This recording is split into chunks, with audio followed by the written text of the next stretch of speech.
Hello there and welcome in. Have you ever gone to a store, saw something you absolutely loved, and thought, I can make that, and then proceeded to invest your entire time and fortune into some craft supplies? If not, then perhaps this is not the video for you, but if you want to satisfy your curiosity, please feel free to come along on our journey where we do something that Clarissa said she was never going to do after she finished the Tunisian blanket, and that is make another blanket, one where you actually have to join pieces together.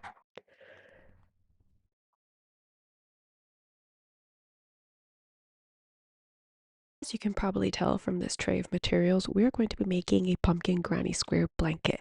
Now, if you were here last year, we made a pumpkin granny square vest, and I thought, why not continue the tradition? This time, we're also going to be working from stash, but instead of using fingering weight yarn for a vest, we're going to be using worsted weight yarn to crochet up some pumpkins. Now for construction, we're going to be following a very simple blanket template. We are simply going to be going Battenberg style, so we're going to be alternating our pumpkin granny squares with solid granny squares.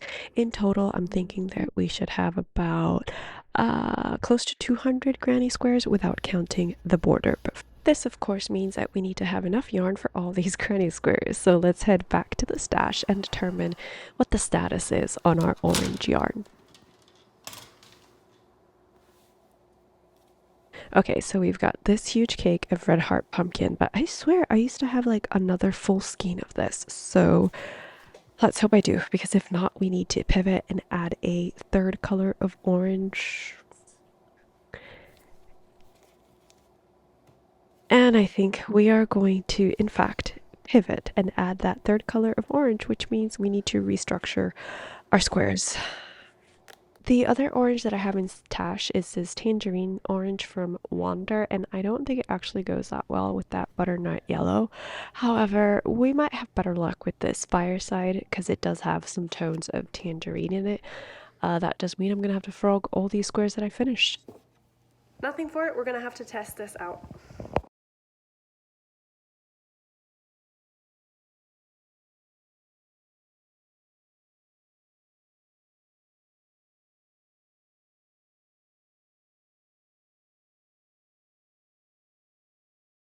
In case you were wondering, this Wander yarn feels very different. It's a lot softer of an acrylic. It reminds me of Karen Simply Soft. If you've ever worked with that, you know how it really just kind of like glides on your hook, and that makes the ends a little bit difficult to weave in. What do you think? I kind of like it. I think it brings out the more golden undertones in this fireside color, so I think we're gonna go with it and frog back all the other ones.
Good morning. So as you saw yesterday, we needed to start a new skein of the Wander yarn to be able to work up the remaining 2 full squares and then half of a remaining square.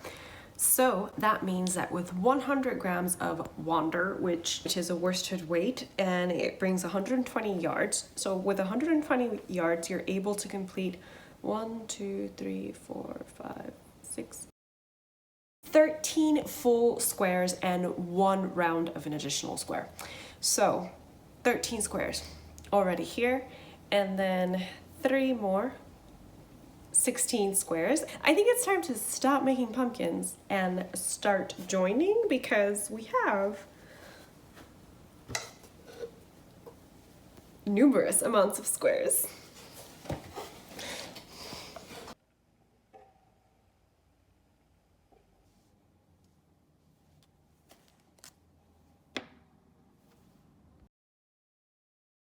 Had to get a drink before we officially started because are you even crocheting if you don't have 10 drinks at hand? This is not tea, by the way, it's coconut water, and I much prefer the coconut water that comes out of my parents' garden. Thank you. Okay. Coconut dilemmas aside, let's get started. For our neutral yarns, what I had on stash were leftover skeins from crocheting the Pilsen blanket. So this is Buff Fleck, Red Heart's Buff Fleck, and it's quite a bit thicker than my other yarns, but I'm optimistic. Since we have a lot of squares to join, I am going to be using the single crochet join as you go method. I have a separate tutorial on that if you've never worked it up, but essentially what we do is leave 1 round of granny square unworked, and we work up that round as we join to our completed granny square round. And yeah, I chose to do this because again, we have a lot of squares to join, and I thought this was going to be quicker. You tell me, if you've done the math between how long it takes to do single crochet join as you go and whip stitch, which one's quicker for you?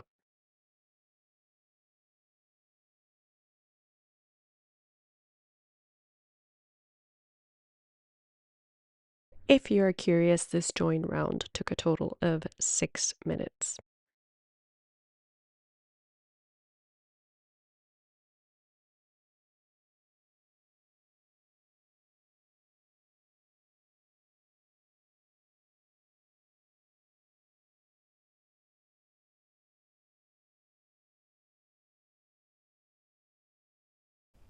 Right now we are joining our side square.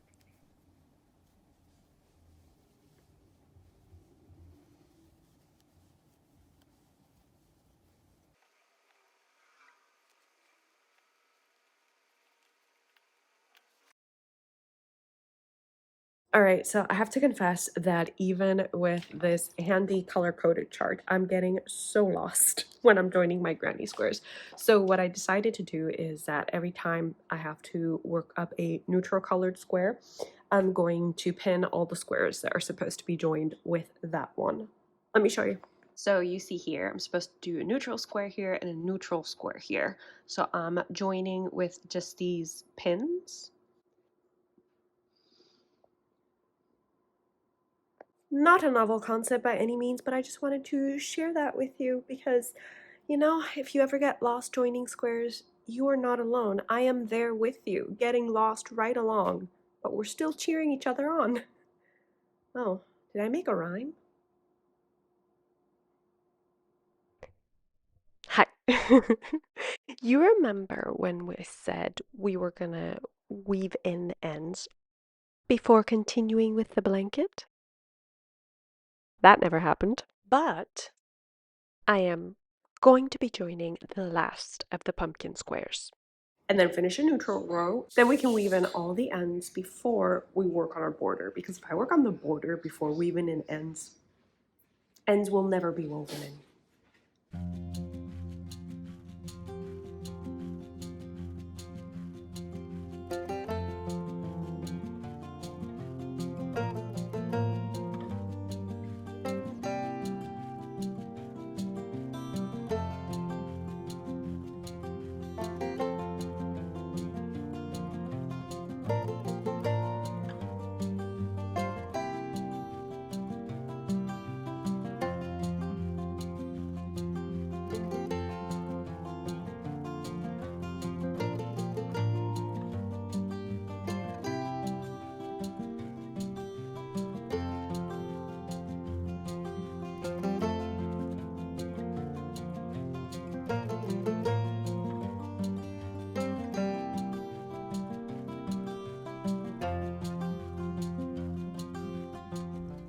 now we begin well, what I thought was going to be the odyssey of this blanket, and that is weaving in of the ends.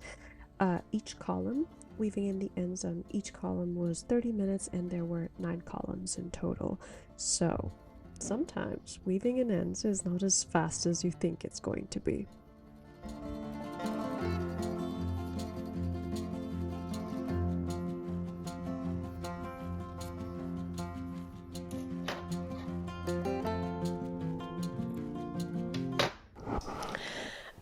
This video has been a long time in production.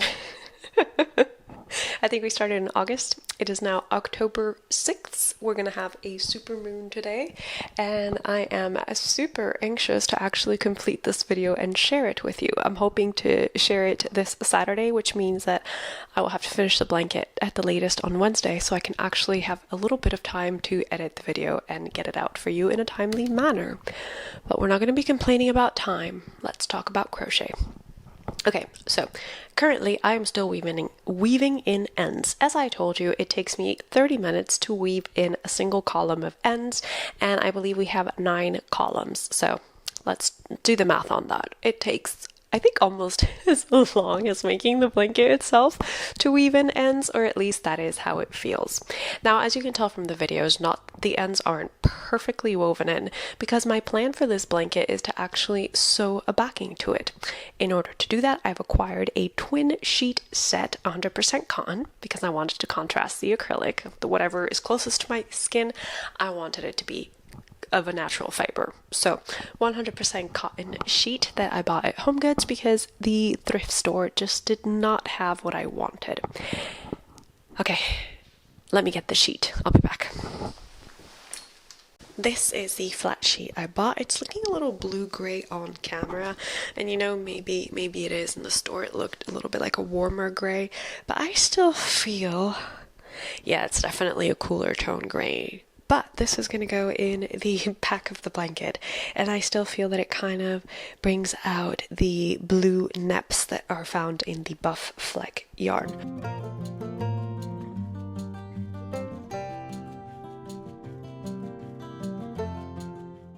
The idea is to have this sheet work like a quilted backing, so it's going to come up over the crochet just a little bit, and I plan on reusing the finished seams in this sheet so that I don't have to, do so much work. Now, before we can proceed with adding our backing to our crochet, we need to wash our sheet, or at least iron it, and also block our crochet blanket. So we're going to do that, and then we'll come back. Now that both the sheet and the blanket have been washed, it is time to lay this as flat as possible on the bed so that we can match up the ends of the blanket with the ends of the sheet, and I can reuse these hems.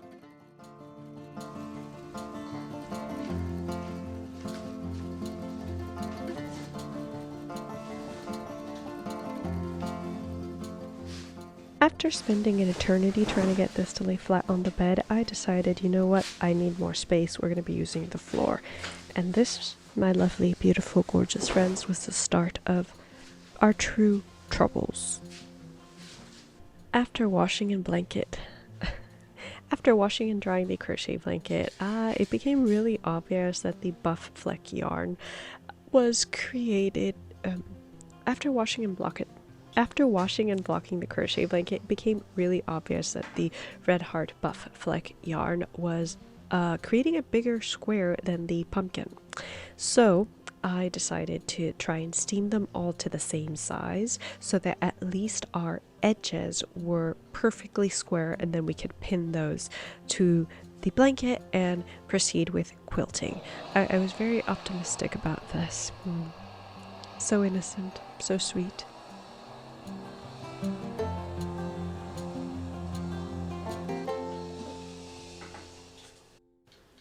You know what's really nightmarish? I'm gonna have to sew before I adjust by hand, and I don't know how long I'll be able to do that for, even with my compression glove.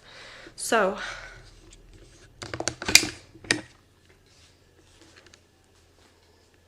I've pinned down this end, and I'm going to sew down this end by hand, and then I will adjust the sheet both the crochet blanket and then the sheet under it to make sure that everything is as smooth as possible. I imagine this will take about 10,000 days, so yes. For our first sewing attempt, we are going to grab the hemmed long edge of the sheet and we're going to fold it over twice, and as I said, hand sew. I'm just using a whip stitch here for the first go.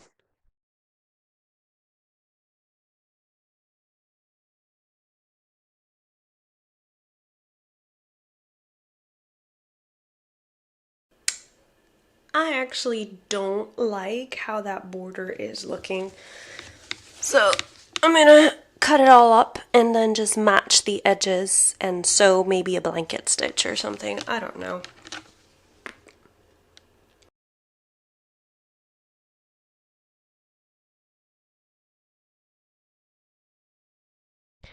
Okay, as established, didn't like the binding look, so now I'm just trying to clamp everything in place so that we can sew the top of the stitch to the already hemmed border of the sheet. Wish us luck.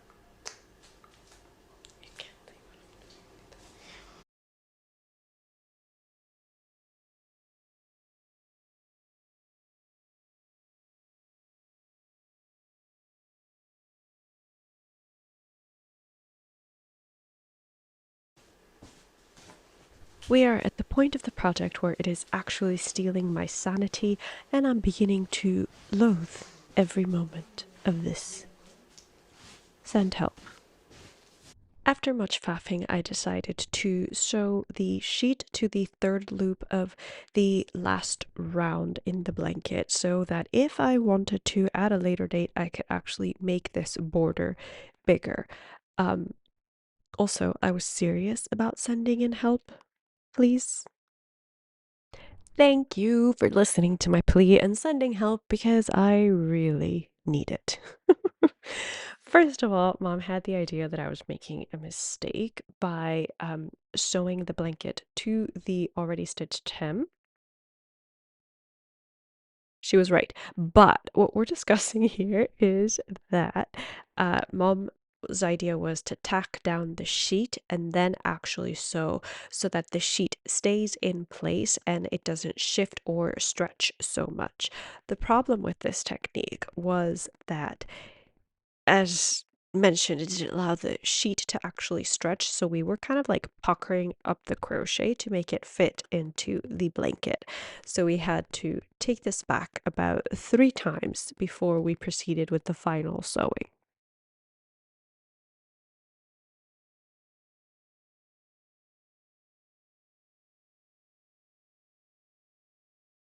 After many tears were shed on my part, we are finally ready for a reveal.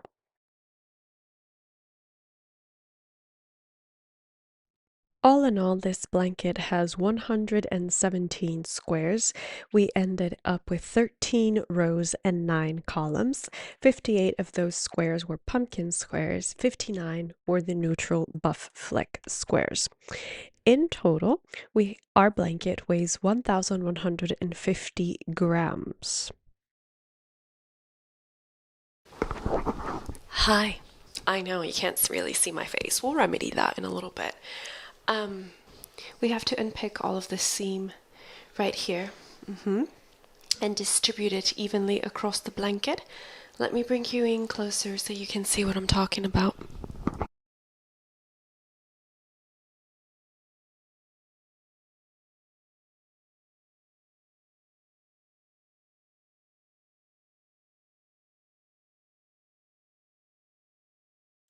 Hello.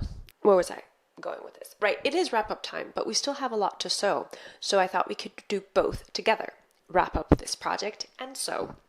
I'm going to be placing my microphone down, but hopefully you'll still be able to hear me well. And if not, well, maybe I'll improve the audio quality in post editing. Okay, placing the microphone down.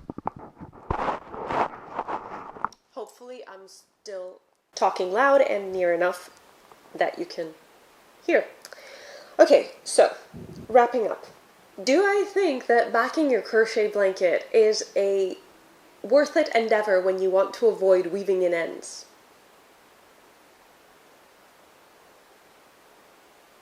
I'm going to let you answer that for me in the comment section below. I don't want to influence your answer, so I won't say mine until the very end of the video, but do let me know your thoughts as you saw me work through this blanket. Do you feel that backing a crochet blanket is worth it? Let's talk a little bit about the process itself. When you're backing a crochet blanket with fabric, one of the things you need to keep in mind is that your crochet stretches naturally. And the fabric that you are putting behind it will not allow the crochets to stretch. So you definitely have to block beforehand. You have to block your squares beforehand so that they're all the same size. And you also have to wash whatever sheet or fabric you're choosing to back your project with, because in my case, I'm using a cotton sheet, and cotton shrinks in the washing machine unless it says pre-shrunk. You know, it's going to shrink in the washing machine. A way to avoid that is, of course, washing the sheet beforehand. Very good idea. So once your sheet is washed and you've blocked your squares to the same size, then you need to lay everything down flat. It's the best way. So make sure you have like a bed or a surface available. And another trick would be not to do what I did. So I wanted to use the hems that were already in place on my bed sheet to tack down and sew this project. And if you do that, you will find yourself struggling with the way the crochet blanket fits on top. So a good way to avoid that is to actually place your crochet blanket in the middle of the sheet. Okay, don't worry about using your already established hems. Place your crochet blanket in the middle of the sheet and then start tacking it down in the middle of your squares before you start sewing in all your ends. Now, that might present its own challenges as well, because as you're tacking down your crochet, you might kind of like distort the square. So pinning everything in place is also a fantastic idea. Now, one of the problems that I faced, and this is my recommendation to you, learn from what I did.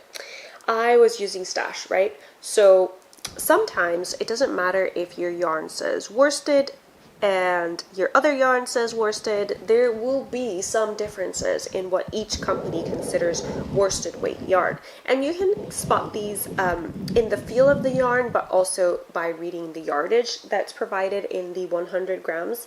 And in my case, my problem was that I was using Red Heart Buff Fleck, and the Red Heart Buff Fleck yarn, whatever Fleck yarn from Red Heart you're using, tends to be thicker than their normal Red Heart Super Shaver. And also, if you're using Red Heart stripes, those tend to be thinner than the normal Red Heart Super Shaver. So this presented a huge problem when I was sewing my squares to the blanket, because my Red Heart Buff Fleck yarn, my squares are, I would say, about 0.25 to maybe half an inch bigger than my pumpkin squares. And that, ladies and gentlemen, was problematic. So, added to that, instead of blocking each square individually, I decided to join as you go. And in doing so, I then just decided to throw my blanket in the washing machine and then dry it in the dryer. That really softens up your acrylic yarn, makes it super comfy, but it also doesn't mean that you've blocked your squares to the same size. And that, I find, is very, very important when you want to back your blanket with fabric. Your squares need to absolutely be the same size. So maybe instead of joining as you go, you can whip stitch. I know that is a lot more problematic than just joining as you go, but it might save you a lot of heartache and a lot of headache if you are backing your project. So all in all, those are my observations for making the squares themselves. Now let's talk stash. I had to buy more yarn, and a pack of 3 online was cheaper than just buying the individual skeins, so I bought a pack of 3. That was a cost of 11 something plus tax. And then I decided to back it, and I bought a twin sheet set from Marshalls or Home Goods, and it was on clearance for $15. So overall in materials, an investment of roughly $27. And that is, of course, just not counting the hours that I invested on this blanket. I've calculated those as I've worked on it, so it was 30 minutes to weave in the ends on each column, and there are 9 columns. Adding the amount of time that it took me to work up the squares, that is 43 hours and 50 minutes. Then the border took a total of 4 hours for 2 rounds, so that is a total of 47 hours and 50 minutes for the crochet portion of this blanket. Overall, it would have been cheaper, more convenient, and less of a hassle to buy the blanket that I liked in Home Goods rather than attempting to make it myself. But as a crafter, I think there's something so lovely about having handmade items in your house. Plus, this blanket also comes with the memory of Mom and I trying to solve all the issues that backing this blanket, all the issues that we faced when backing this blanket. So that's a very fun memory attached to it as well. And again, it's just, I don't know, it might have taken me eons and it might have proved to be a huge headache, but if we don't experiment, we're never going to learn what we like and what we don't like. And I feel that oftentimes we put a lot of pressure on ourselves to just absolutely have all the answers before we tackle a project, and that sucks the fun out of everything. It really does. We should move through life creatively by finding joy in learning new things and experimenting. It's not all a you need to know before you do kind of thing, So anyway, those are my 10 cents. And that is our recap for this pumpkin blanket. I hope that you enjoyed coming along on this journey with me and that you enjoyed the waffle we just took each other on. I am going to continue sewing, and because I sewed my blanket to the 3rd loop in the single crochet, I have the freedom to actually make a thicker border, and I think I might do that just to add a little weight to the blanket. Not that it makes much of a difference now, because all the squares are kind of squished into the fabric, but it'll make me feel better. Alright, until we meet again, I'm just going to continue sewing my backing here and then possibly fighting with myself because it's not perfect. But as I just said, the fun was in experimenting, not making a perfect piece. So until we meet again, my loves, I want to wish you a very, very happy crafting.